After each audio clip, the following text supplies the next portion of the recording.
This is the Bluegrass Blues podcast. I'm Jesse. I'm Amy. Okay, Amy, what are we going to talk about this week?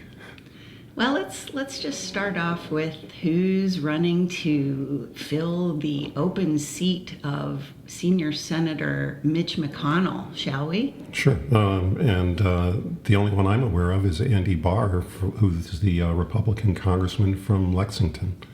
Well, he is certainly the most well-funded. There are other candidates. Colonel Pamela Stevenson, Democratic state representative and longtime military veteran, is running, as is Daniel Cameron. But Daniel Cameron, well, he's the one who lost to Andy Beshear in the last election. He did. His chances, I would imagine, are very slim. I would think so. And I don't know who the other person is who you referred to, and I'm sure a lot of our listeners probably don't know who that is either. Colonel Pamela Stevenson is a state rep, and she represents primarily the west end of Louisville, Kentucky, and she is a fierce advocate for democratic values and equity and supporting our military veterans, and wants to uplift all people in the Commonwealth of Kentucky.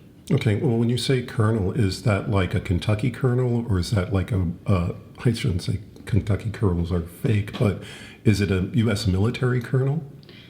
Colonel Pamela Stevenson is a retired U.S. Air Force colonel, and she's the minority leader of the Kentucky House of Representatives. So that means she's head of the Democrats in the House, right? Right. Okay.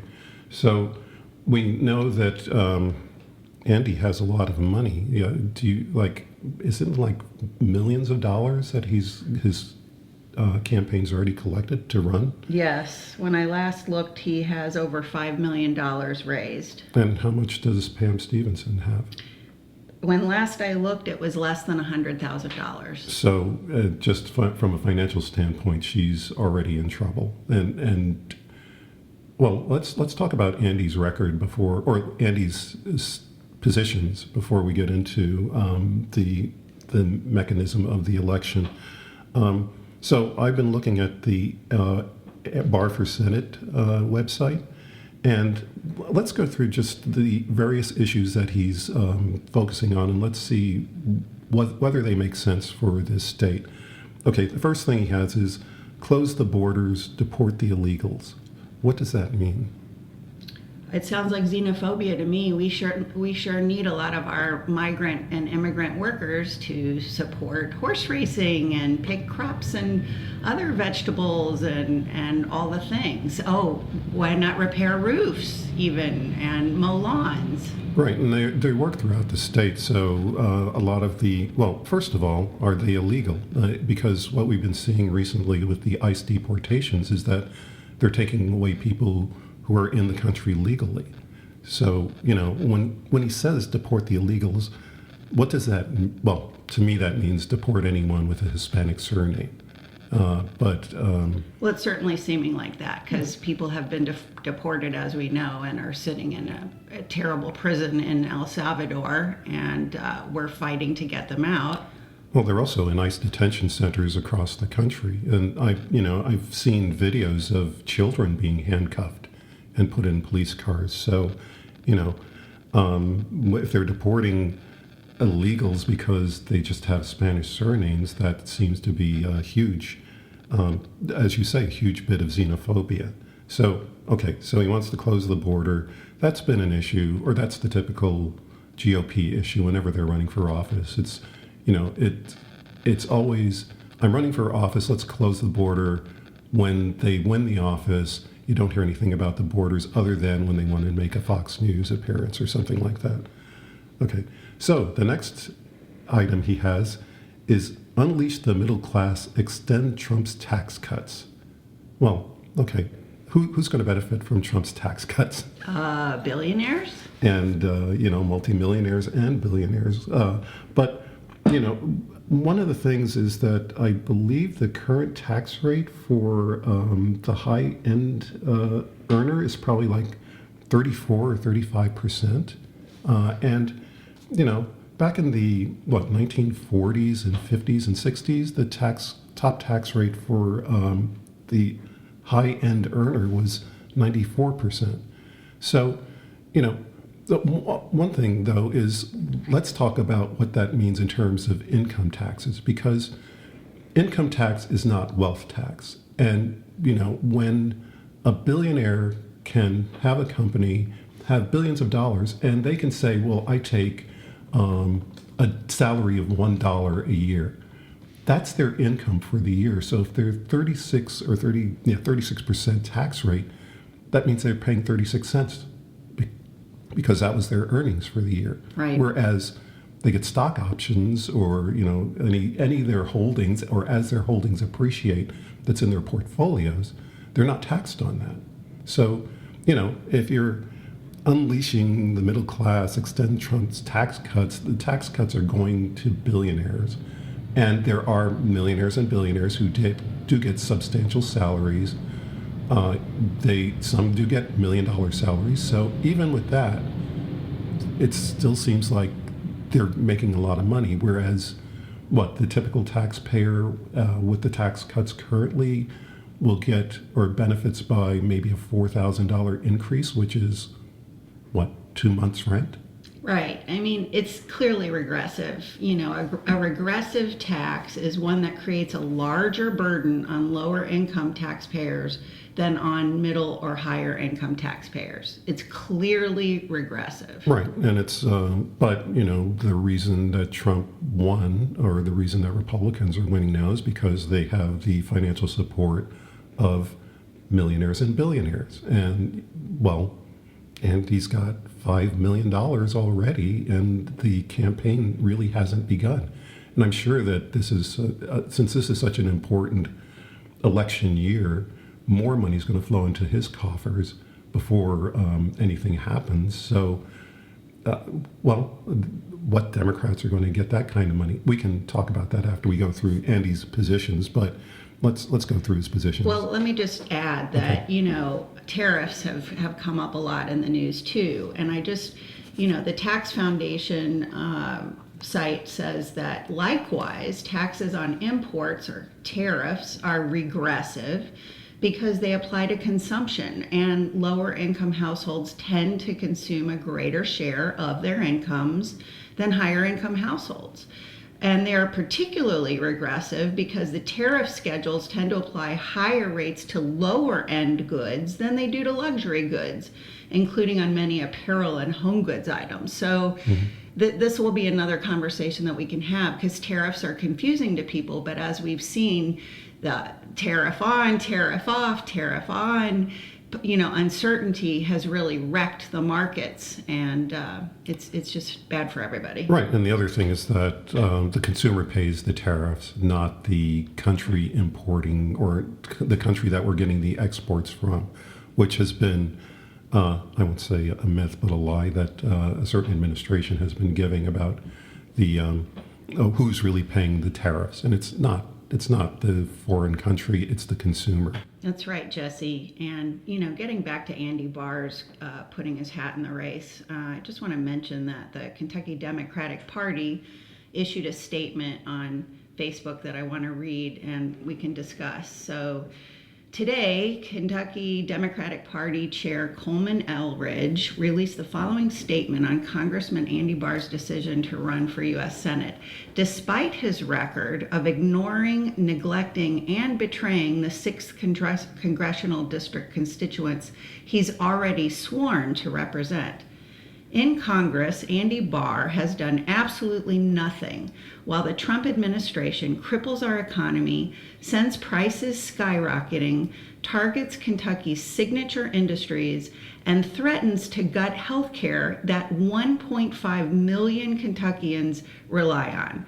Today, he managed to launch his U.S. Senate campaign with a 2-minute video that grovels for Trump's endorsement and ignores the very real problems Kentuckians face every day. Well, the thing, too, is that he really doesn't have to grovel for Trump's endorsement because he's going to get it anyway. He's been a very loyal person to the administration. So the groveling is unnecessary. And who else is going to get Trump's approval? Because Cameron's not going to get it. Cameron lost the election to Bashir, and Trump looks at people who lose as losers, and he doesn't want to be associated with that. So let's go on. We'll talk more about the Medicare and the Medicaid issue or healthcare in a little while. But the next Andy Barr issue is keep men out of girls' sports. Now, okay, I'm just going to be blunt about this. If you look at the numbers, there are maybe at most 100 trans athletes in sports today. That's 100 people. The population of the United States is almost 342 million. This is a non-issue. Why is he wasting our time? Let's go to the next one. Honor and defend our veterans. Well, that's rich, given that federal cuts are hitting veterans especially hard. The Department of Veteran Affairs is planning to cut 83,000 jobs, slashing employment by over 17% at the federal agency that provides health care for millions of veterans. So they want to erode the federal workforce, right? Which gives veterans an advantage in hiring over other people who have not served in the military. Right. Anyone who's applied for a federal job knows that one of the boxes you have to take off is, are you a veteran or not? And right. that just gives you an advantage. So, and then you have millions of veterans getting health care, and that is very likely to be impacted by the understaffing. They're going to de-staff the suicide hotline, and as we know, PTSD from these wars and these traumas is real, and our veterans have served their country and deserve to get support. Okay. We're losing research. The VA invests in research about $916 million a year so that they can have a comprehensive understanding of veterans' well-being. Well, let's just cut that. And then looming cuts to other benefits, right? Mm-hmm. So, we have these folks fighting in the front lines for this America first, Mm-hmm. And yet we're basically going to, undermine their health and, perhaps lead to the death of many of our service people. Oh, let's also point out that not too long ago, a bunch of military people died in another country, and Donald Trump didn't show up when their bodies were brought back to the United States. And, it was at one point he didn't even know that they were dead. A reporter had to tell him that. I think he was golfing in Mar-a-Lago. Oh, no, he's always golfing in Mar-a-Lago. But, did Andy say anything about that? Or did he just stay quiet and just wait for Trump to approve of Andy? I don't know. Well, that's a larger conversation that we really do need to delve into because, the things that are happening right now in this country that are really eroding our democracy, it's not just Trump. It's not just Musk. It's almost every single Republican elected official. Mm-hmm. Okay. Andy's next proposal is to stand proudly for life. You want to take that one? Well, here's the thing. Kentucky is a forced pregnancy state. So all of the women out there listening, you have no longer access to your health care, or you do not own the rights to make decisions about your body and your health care. So I think that, women's lives are important too, right? And our health care is important. I think this is a bunch of bullshit.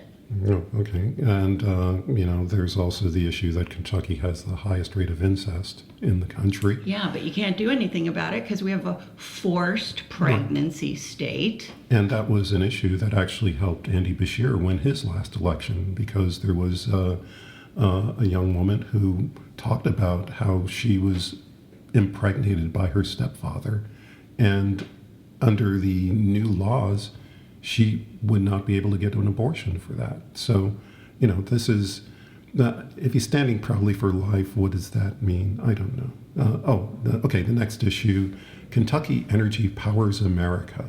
Well, Kentucky Energy has been coal. Coal is problematic. Yes, it is one of the important issues and one of the important jobs that has helped the state thrive. But as we know, there are a lot of things happening in the environment that are directly affected by the emissions of coal. Well, and water, coal pollutes water, and the majority of Kentuckians opposed Senate Bill 89, and Senate Bill 89 was about removing regulations from businesses that pollute the groundwater, wetlands, and other small headwater streams across the state. And get this, talking about coal, Senator Scott Maiden, Republican of Pineville, the bill's primary sponsor, reiterated his criticism of government overreach by the state's Environmental Protection Cabinet in its decisions about coal industry permits. Get this, God put coal under our feet so that we can use it. It's one of the greatest natural resources, and it's our job to push back on unelected bureaucrats. And, my question is, did God create coal miners? Because currently the Trump administration is now going to gut all the protections for coal miners and their health and all the services related to black lung. Also, water. Was water created by God? I mean, humans are mostly comprised of water. We have to drink clean water to live. So what the hell is this? Mm-hmm. Yeah, and there's also the abuse of the environment has been the subject of songs. You listen to John Prine singing about Muhlenberg County. This is, they've just torn up the environment. It's making it unsafe and unhealthy for people in general. But there are also efforts to make some kind of acquiescence to the coal industry. And also, when you talk about these kinds of things, if he's talking about coal, what are the donations coming from the coal industry for his campaign? So, right. And, when you look at the money, let's always follow the money. The money goes to the owners of the coal industries. It never trickles down to coal miners and their families. You think trickle-down economics doesn't work? Yeah, never. Okay. Won't. All right. Next issue, the Second Amendment is not optional. Whoever said it was, it's in the Constitution. There have been no laws passed to stop gun ownership, and there's certain things about when they put it in the Constitution, were they thinking about AR-14s or submachine guns that are being used to mow down children? And you see these pretend patriots walking around with their guns strapped to their backs. I'm going to say something that's racial here, but if a black guy walked through the streets with an AR-15, he would be shot immediately. This is not a joke. But these other, white guys walk around with these guns, and it's like, oh, okay, it's my First Amendment right or Second Amendment right to do this. And it's more important than any other amendment. It's more important than the First Amendment, more important than the Fifth Amendment. It's just more important than the amendments that freed the slaves. This is fear-mongering. Mm-hmm. Basically, white people have to arm themselves tooth and nail to protect themselves from the other. And who is the other? Well, it's the first Andy Barr reference to the people coming across the borders, the people who are, allegedly the DEI recipients and all that other stuff. People who look like you, Jesse? Yes, of course. You're very threatening. Yes, I know. I mean, I look at myself in the mirror and I'm frightened. Absolutely. Okay, next one. Cut waste, grow freedom. I have no idea what that means. Cutting waste now has been the Elon Musk approach to cutting everything. So, he's saying that Social Security is wasteful, or he calls it a Ponzi scheme. They're talking about cutting Medicare, Medicaid, which we will get into soon. But, this idea that everything is just being spent, that your tax dollars are going to everything. Oh, and the tax dollars that the billionaires aren't paying are going to all this other stuff is just, it's just this wrapping yourself in the flag, but in its essence saying, I'm going to cut all government services, but I'm going to be patriotic about it. Yeah, it's bullshit. And frankly, all the lawsuits that are now coming out, about all the Doge cuts, we have all these lawsuits now being raised. Who do you think's going to pay for all of these lawsuits? Well, the taxpayer pays for them, and the taxpayer is you and me. Right. So this making government more efficient is actually going to be such an expensive, have such expensive repercussions to the American taxpayer. So pay attention. Mm-hmm, right. And the last one I see on his list is Communist China must be defeated. All right. I'm older, and I remember when Communist Russia had to be defeated.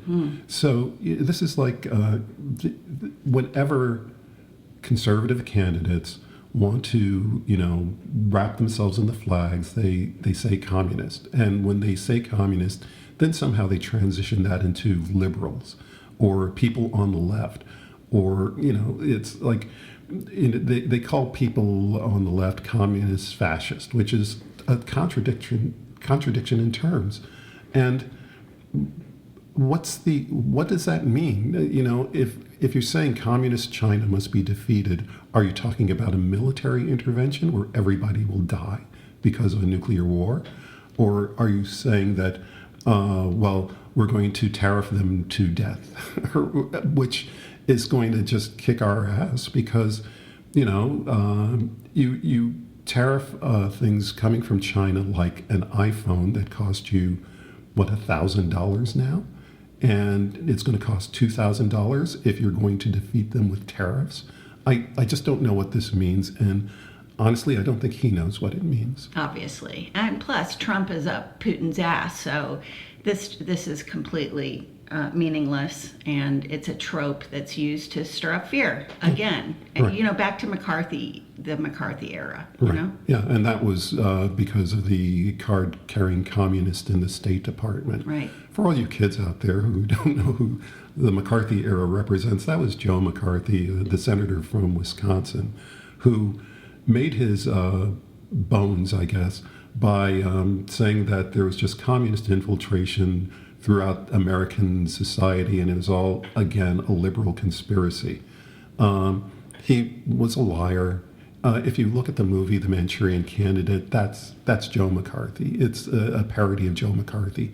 So, this is a nice little buzzwords to get people to wrap themselves in the flag because they're busy hating on immigrants and all this other stuff, and this is just a trope. So, right. So we've gone through Andy Barr's positions. So who can beat Andy Barr in the election? If you're supporting a Democrat, who's got the best chance? I think the only Democrat in the entire Commonwealth of Kentucky that can beat Andy Barr is Andy Beshear. Right. And I'm going to say something kind of silly, but if Andy Barr shows up on the ballot and Andy Beshear doesn't, there are people who are going to think that's the same person. Because it's like, oh, Andy Barr, Andy Beshear, isn't that the same thing? But, I agree with you totally that Andy Beshear has shown that he can win statewide, and he's the only one who's won statewide for Democrats in a long time. But is he going to run? That's the question. So for now, it doesn't appear that he is going to run for this Senate race and that he is eyeing the next presidential election. Jesse, how do you feel about that? What about Barack Obama and just having the one Senate term and then running for president? It's a great stepping stone, but right? That's the thing. If Andy Beshear runs for Senate, I'm sure he's going to make the typical statement that, I'm going to serve the people of Kentucky. I intend to stay a senator. And let's say he wins the Senate race. And let's say he doesn't run for president in 2028. And then let's say that the Democratic candidate for president goes to Andy Beshear and says, will you run with me? He's going to run with him. Right. And so, this idea that he has to save his powder for the presidential campaign, it seems kind of misguided. And, we talk a lot about follow the money, right? You Right. had mentioned there are moneyed candidates. You mentioned Gavin Newsom, for example. Explain. Well, Gavin Newsom is the governor of California. He is not eligible to run for governor again because of the limits on that state's gubernatorial terms. I believe Kamala Harris is going to run for governor of California, by the way. But Gavin Newsom has been running for president for as long as I can remember because, as some of you know, I worked in San Francisco for the past 3 years, and Gavin Newsom is always showing up on Fox News to counter the Republican talking points.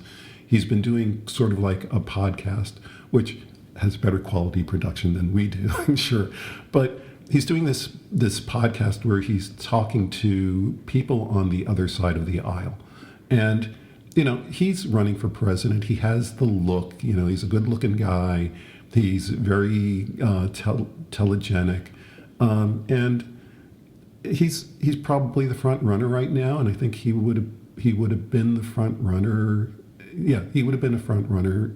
He was made the front runner when Kamala lost the presidential bid. So he's going for it.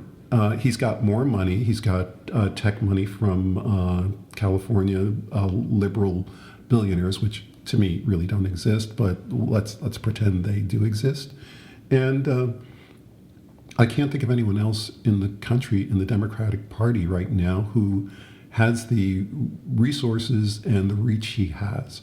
So if Andy Beshear is running against Gavin Newsom's going to win. I just really feel that. Andy Beshear would not have the resources that Gavin Newsom is going to have.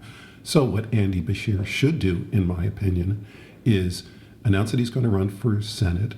That would be definitely a race he can win because he's shown that he can win a statewide race In a very red state. in a very red state, and that's his that's the reason he was considered or named as a possible vice presidential candidate in the last election, because he did something that a lot of people couldn't do. And I think honestly they should have picked him as the vice presidential candidate, because then he would have been facing who's the guy with the couches? The vice president with the couches. Oh, yeah. Yeah. Well, anyway, everyone knows who I'm talking about. But, that would have been an interesting debate with two people from this part of the country talking about, on the left, you have Andy talking about all the stuff that he's doing from Kentucky. And on the right, I'm sorry, J.D. Vance, by the J.D. way. Vance. On the right, J.D. Vance is like saying, I'm from Appalachia and I'm from rural America, but I'm not going to represent their interest. So that's why I think Andy should run. And I hope he does run for U.S. Senate. It's a seat he can win. Democrats need every seat they can get in this next election, because at a certain point, Trump is going to overstep his bounds, and there's going to have to be an impeachment vote. And, I hate raising that because it's like going to sound like, oh, they're already conspiring to get him. But let's remember that Republicans have been conspiring to get Democrats every election. Bill Clinton, there was talk about impeaching Barack Obama because he wore a tan suit. There's talk about impeaching Joe Biden. There's talk about impeaching Kamala Harris if she won the election. So let's impeachment is always on the table for both parties, but there's a justified impeachment and there's unjustified impeachments. And so it'll be interesting to see what happens in that area. Right. And, I want to segue to Medicaid. Okay. So a lot of folks in Kentucky, I think, don't know this, but Connect, K-Y-N-E-C-T, that is actually the Affordable Care Act. That is actually Obamacare. Right. But it wasn't framed as Obamacare. Why do you think that is, Jesse? It wasn't framed as Obamacare. What do you mean by that? Well, it was presented as Connect. It had Oh, all yeah. these cartoon characters. Well, it's because the Republicans had made Obamacare something evil. It was something that this evil black president had imposed on America, and they were going to destroy our healthcare system because it's the best healthcare system in the world, which is not true. Right. So the Republicans actually called it Obamacare. The Democrats didn't call it that. They called it the Affordable Care Act. And the Affordable Care Act wasn't really a Democratic invention. It was invented by Mitt Romney when he was governor of Massachusetts.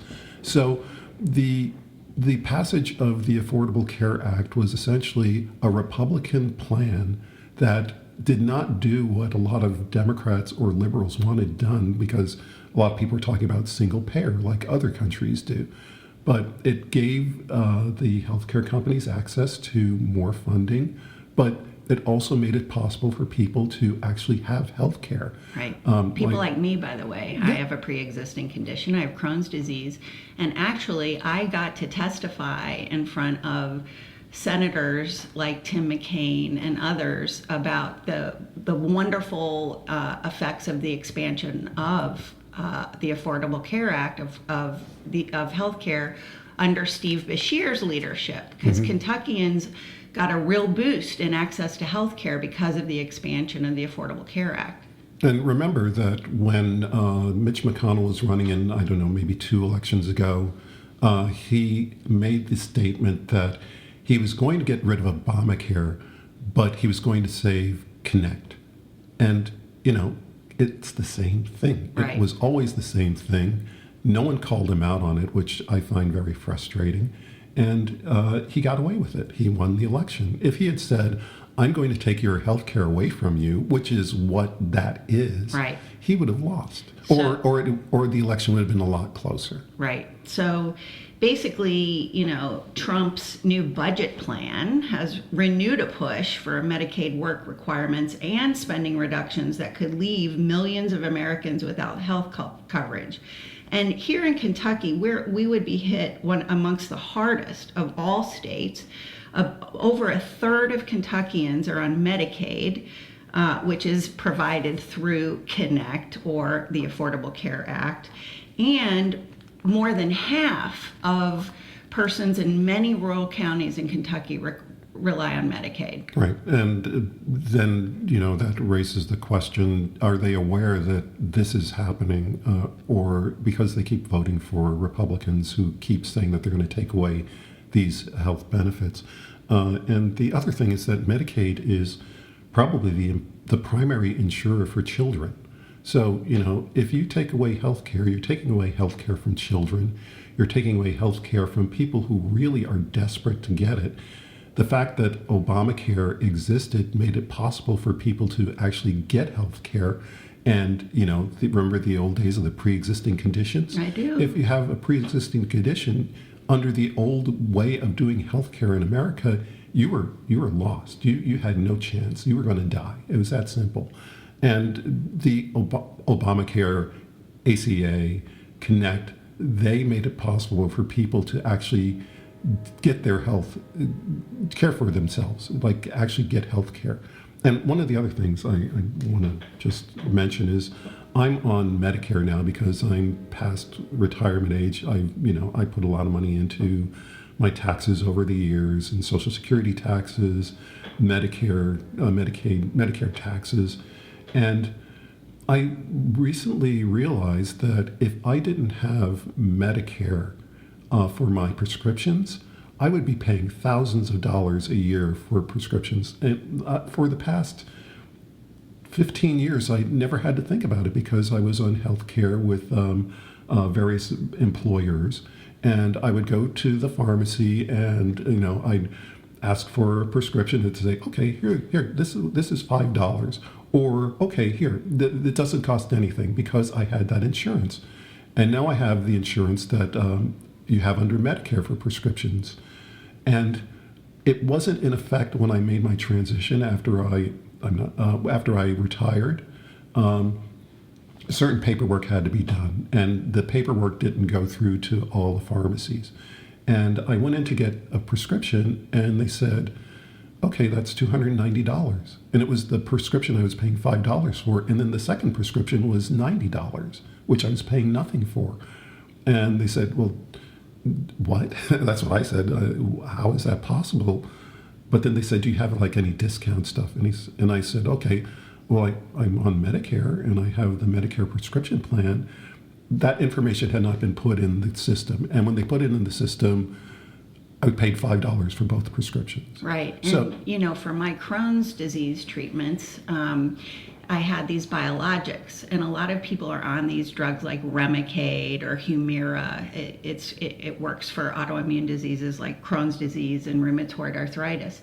Those injections and those treatments on a monthly basis without health insurance would be around $15,000 a month. mm-hmm. So I'd be bankrupt, and then I'd probably be dead if I didn't have access to health care. And that's going to happen to the people in Kentucky if like the Musk efforts and if the Andy Barr efforts and if the Donald Trump efforts are enacted.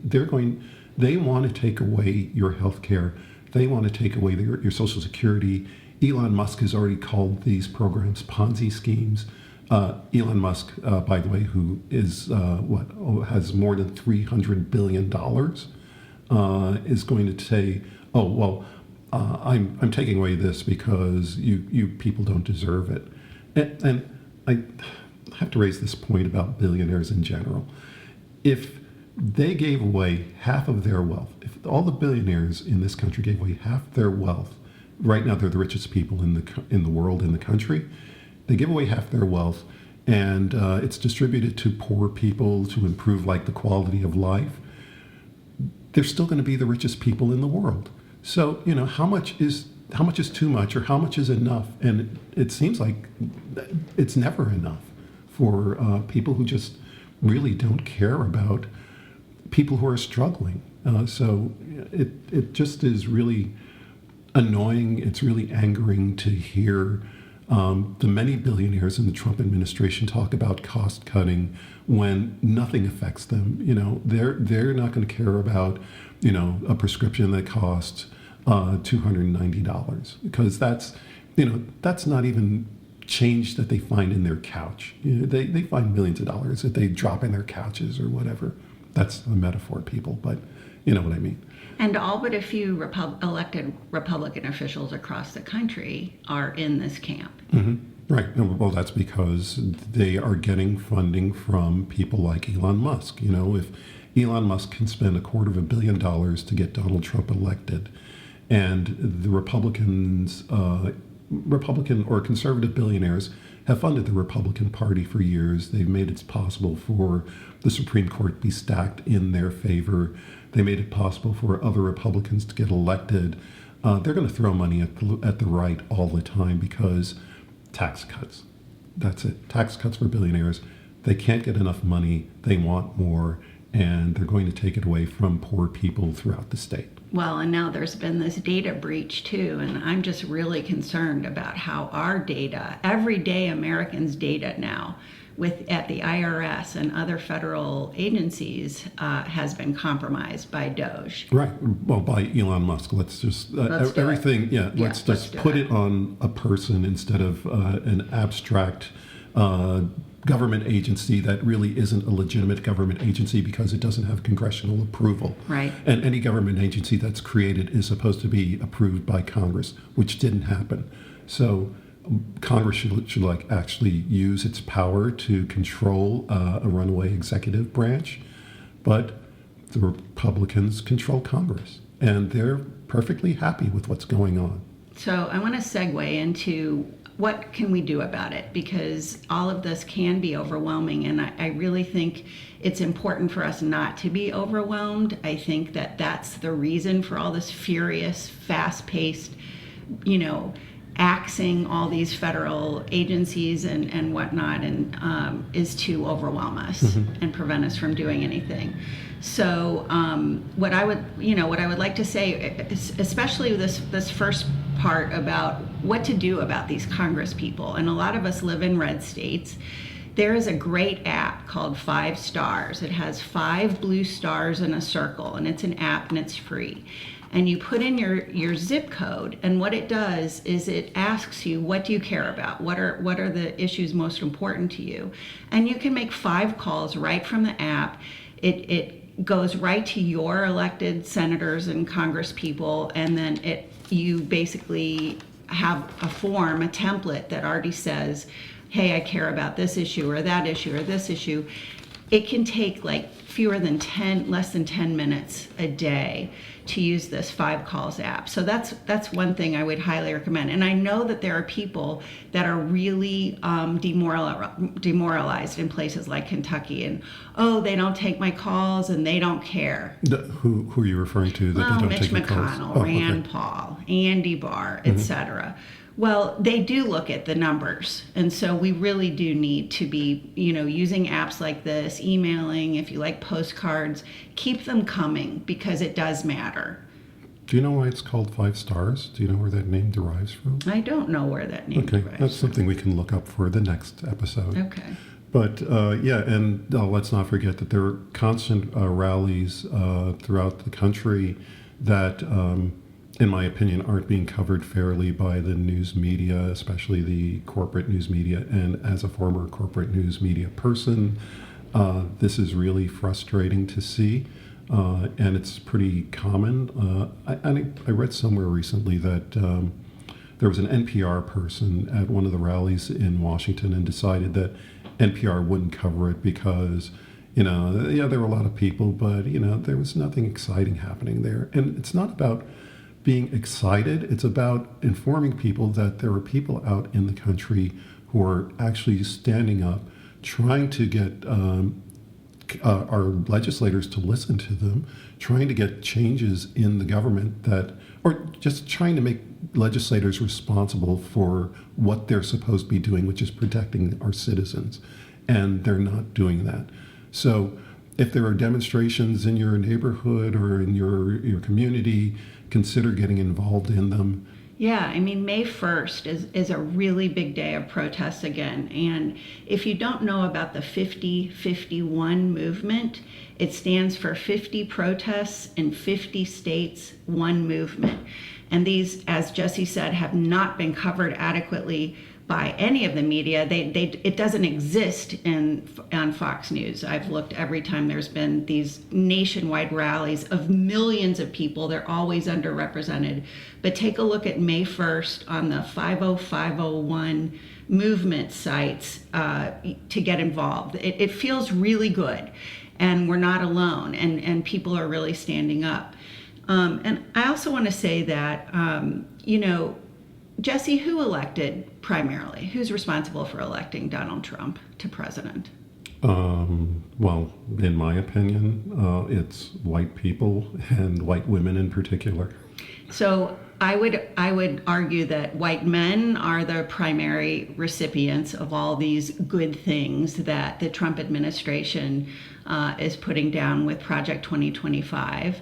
And white women are certainly responsible as well. So white people is what I'm going to say. White people. So there is an organization called SURGE. It stands for Showing Up for Racial Justice. It was actually started in Louisville, and in Louisville it's called L-Surge.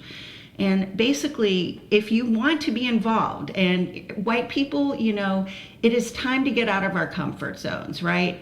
Yes, maybe our family members are not being deported now. Maybe our family members are not losing their health insurance. Maybe our family members can afford the price of eggs right now. But guess what? This affects all of us. If any of us goes down, all of us go down, okay? And we've got to participate in restoring democracy and civility and humanity and kindness and all the things that America should stand for. Admittedly, our history is not a great precursor to our future. But in any case, white people. So we need to stand up. And for any of you who are going to protests and wondering where the people of color are, where Black people are, to be honest, it's not their responsibility to save this democracy. They've been fighting. They voted for Kamala Harris in large numbers. It's up to us. So we have got to get out of our comfort zones, and we have got to start canvassing and talking to people door to door and, winning hearts and minds. And because of the cleave in news consumption, we've got to do it face to face primarily. We have got to get in front of people. One of the things Jesse and I have been talking about is the importance of Democrats to get out there across the states and show up at town halls and really talk to people, right? And understand what their issues are and be accessible. This is critical. And the Republicans are too cowardly to show up at their own town hall. So Democrats should be there, and we should be winning hearts and minds. That's something I think that Andy Beshear does really well, and that's one of the reasons that he's the most popular governor in the country. I will just raise one point. The reason I said white women was because if you look at DEI programs, the main beneficiaries of those programs have been white women. If you look at the recent laws that have been passed involving reproductive rights, primarily that affects white women because, let's face it, in the reality of American healthcare system, minorities have not been treated fairly. That's right. So that's another area. And the other part is that everyone knows that Donald Trump is a rapist and a sexual predator. So how did white women vote for him? I don't know. So that's why I made that point. But anyway, that's my 2.5 cents, and people are going to yell at me for it. Well, and you basically said that you don't think white men should, are even a worthy cause of outreach. No, I think, honestly, Donald Trump promised things for white men, and he's delivered for white men. So why would they vote against him? Nothing has affected them, but is affecting them now with the removal of health care, with the stock market. The stock market, but the stock market will come back For retirees. If you're on your way, using your 401k and starting to withdraw it, and the market is going crazy, that's a problem. If you're young and you have money in a 401k, you can wait like 10 years. If you're not retiring within the next 10 years, there's no reason to take anything out of your 401k because it's going to come back. And when the last Trump administration, my 401k dropped a lot, and now it's where it was. Well, it's well beyond where it was after it dropped. So I'm just wait it out. But so people shouldn't panic in that area, and I learned that from working at the Wall Street Journal. Just wait and let the market take care of itself, because the market always comes back, because the market is mainly for rich people. Right. But you benefit from being able to make investments and just put your money away. Don't look at your statements, just let it go.